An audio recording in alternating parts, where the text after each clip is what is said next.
Feminism is a lie.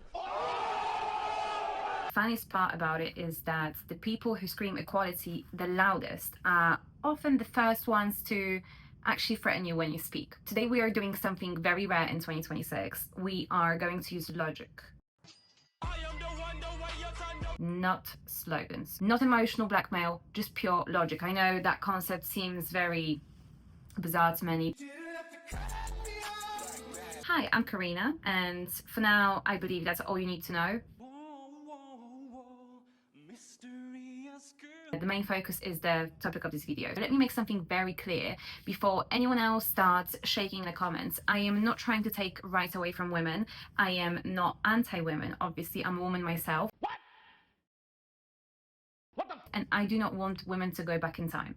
I am saying that modern feminist culture, the mainstream version that you see online, is not producing happier women, okay? I know this, you know this, we all know this. And I really care about women winning and women being happy. If your actual goal is equality, you should be able to handle criticism, right? Because if an idea collapses the moment someone questions it, it's not really an idea anymore. It becomes a cult. I have tested this already. I've posted short form content online precisely on this topic, just my opinions, my observations, and I have been met with actual threats. I'm going to say this again. Threats. You may ask, from who? From feminists, of course. People who are supposedly fighting for equality, safety, and respect. Do you actually understand the amount of hypocrisy and how insane that is? A movement that claims moral superiority but responds to disagreement with violence.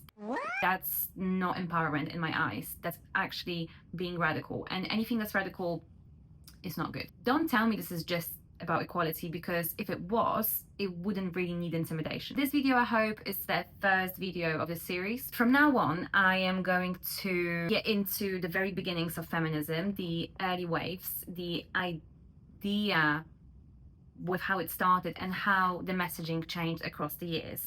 Then we're going to go into the data like marriage trends, relationship outcomes, dating markets, fertility timelines, all of it, the whole lot. Defining feminism as it functions today, and not the, fairy tale definition from Wikipedia, is that people love to play stupid with definitions, okay? This is my interpretation. And when they say feminism just means equality, I believe that's a slogan. Pure marketing, 101 in marketing. Modern feminism in practice is really a lifestyle ideology, a moral system, almost like a social card. Modern feminism tells women what to value and what to hate. It tells women what strong looks like. It tells women what kind of relationships are acceptable. It tells women that needing a man is shameful, that wanting marriage is weak, that wanting kids is oppression, that wanting softness is internalized misogyny, okay? And then all of what I just said is being called freedom. Amazing. And here is the key question that, to me, is the only question that matters. Is it actually working? I'm being serious. No, you see, I'm talking facts here. I don't do if, buts and maybes. I do absolutes. Because I am looking around every day at women that I know, and women don't seem to be any happier. Women are more stressed, more anxious, more lonely, more medicated, more resentful towards everyone around them. It's simply not working. Moving on from that, I'm going to tell you what I consider myself to be. I'm not a burn it all down kind of person. If anything, I would call myself a maternal feminist. What I mean by that is I care about women in the real world, not in theory. I really care about women's mental health, stability, love, safety, outcomes, and general peace within themselves. I really want women to win, as I said before, and it's a shame. It's a genuine shame that the radical part of the movement made feminism so toxic and resentful that even saying women don't seem happy gets me labeled somewhat as the enemy. That couldn't be any more backwards. So if you love women, you should want to ask yourself, why are so many women actually struggling? There are a few lies behind that. So one of the lies is that modern feminism told women that becoming more like men would make them happier than, I don't know, actually being a woman. A lot of women truly believe it, and it's pretty unbelievable considering that we have never been any more educated as women, and yet so uneducated somewhat, you know? If you disagree with what I'm saying, fine, no problem at all. But don't come with, oh, I'm triggered, or this is harmful, or you have internalized misogyny. I am just speaking facts, okay? Quiet, please. I want you to come into this conversation with outcomes, with logic, and with reality, which modern feminism, surprise, surprise, just lacks very often. Your feelings can be sincere, and they still can be wrong. Let's move on to the second lie. The biggest one of it all is you can have it all. Not perhaps you can have a beautiful life. No, of course not. Feminism sold women life with no trade-offs. It told women to build a career like you don't have a biological clock, it will wait. Date like attachment doesn't exist. Or sleep around like emotions are perhaps optional. Maybe delay children like fertility is just a mindset. Maybe age like time is just a social construct and not a scientific concept, you know? After all of that, if reality really hits you, truly burnouts with fertility stress, heartbreak, and loneliness, the ideology doesn't really own up to the fact that it lied. It says, no, we as women are very good at just getting deeper into the lie. We as women are very good at just saying, lean in harder. We'll do anything but own up to being wrong. That's my personal view, even of myself as a person. And it's something that I'm working on, but I think a lot of women don't want to accept it. And accepting that and working on it is a first step to success. The general translation of that is work more, numb more, cope more. The biggest scam in modern womanhood really is the constant performance. So perform success, perform confidence, perform I don't need anyone, perform I'm fine, whilst quietly literally falling apart. And do you know what's actually evil about that? Feminism doesn't just give women options, it shames women for wanting traditional outcomes. If a woman says, I want a man who provides, gold digger. If she says, I want marriage, she is desperate. If she says, I want kids, she's maybe brainwashed. If she says, I want to be soft, she's called weak. Women pretend they don't want what they want. Let that sink in. Women pretend they don't want what they want. How bizarre is that?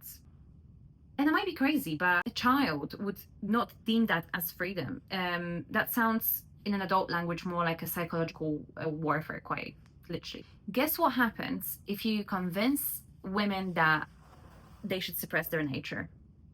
You can control them. And what happens when you control them? Women get sold a lifestyle that makes them anxious and lonely, and then they get sold the solution.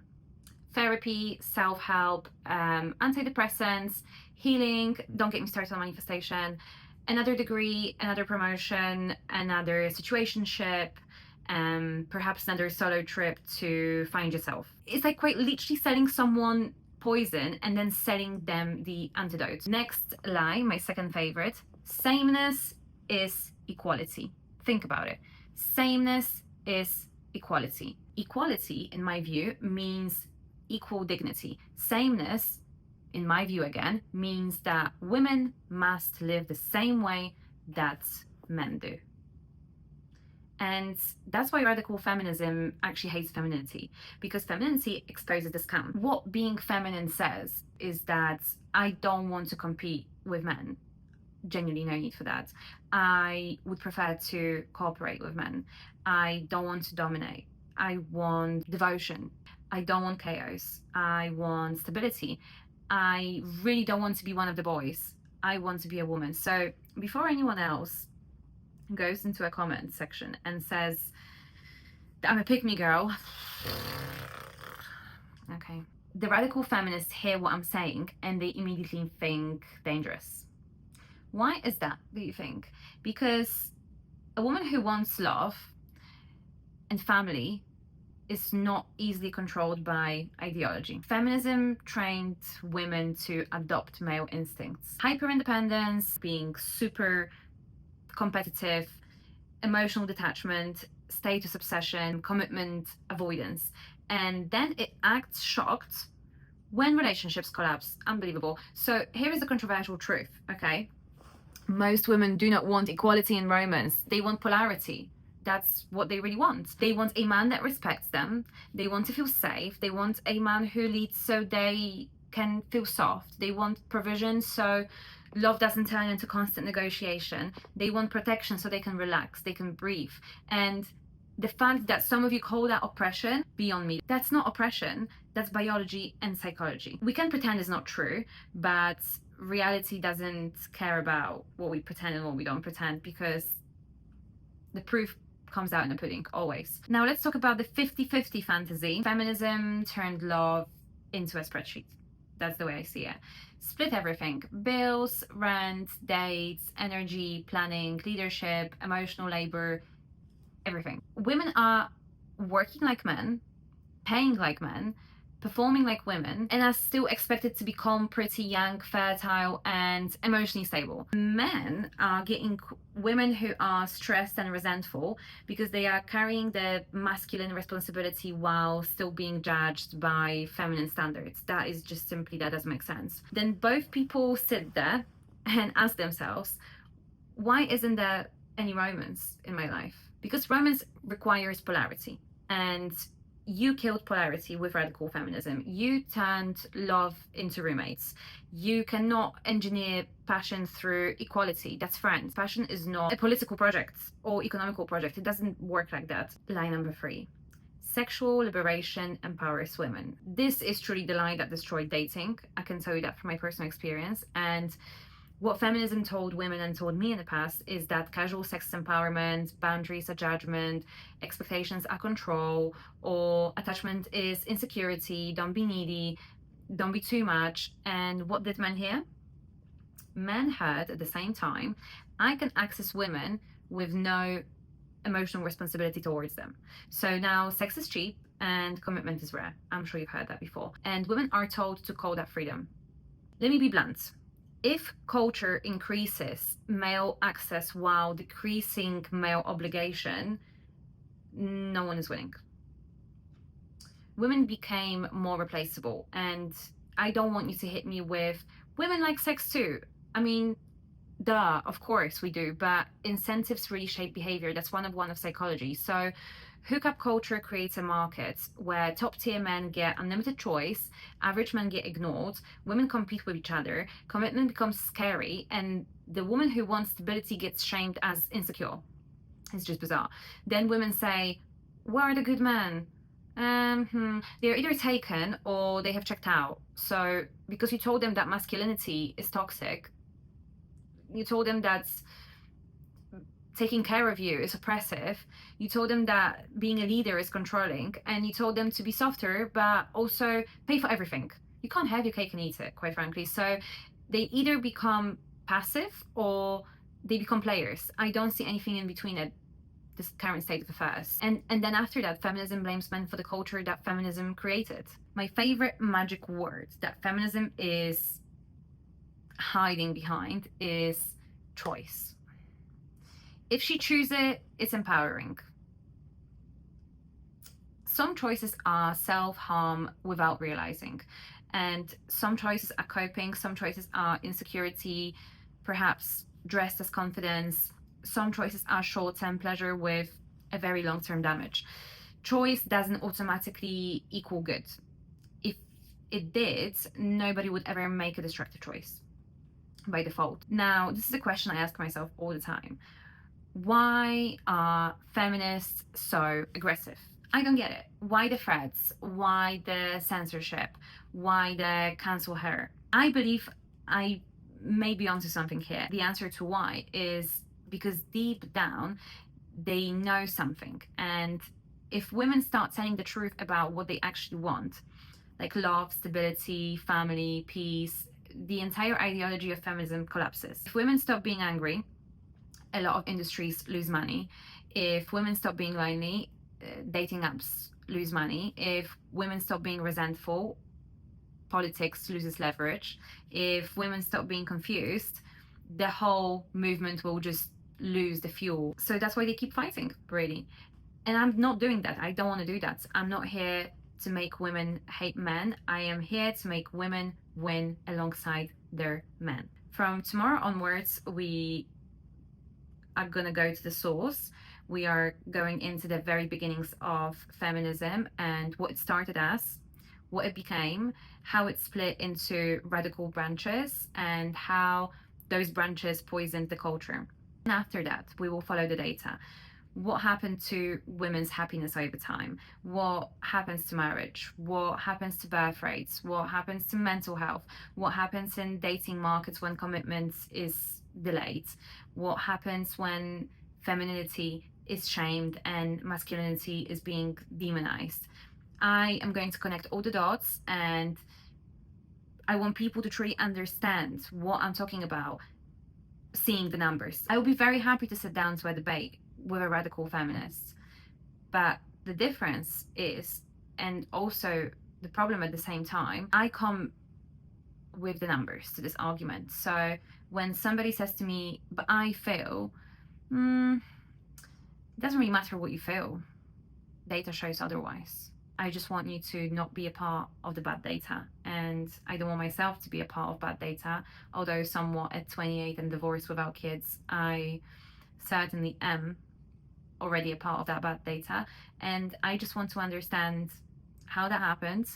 And if I watched a video like this in my early 20s, perhaps I would have been somewhere else today. I am not here to take anything from women, as I said before. I am here because I am watching women get progressively less and less happy, especially in Western societies. And I just refuse to pretend that this is normal. What we're going through now is normal. And if you want the next video, the beginning, the origin story, I'll be very happy to see you there.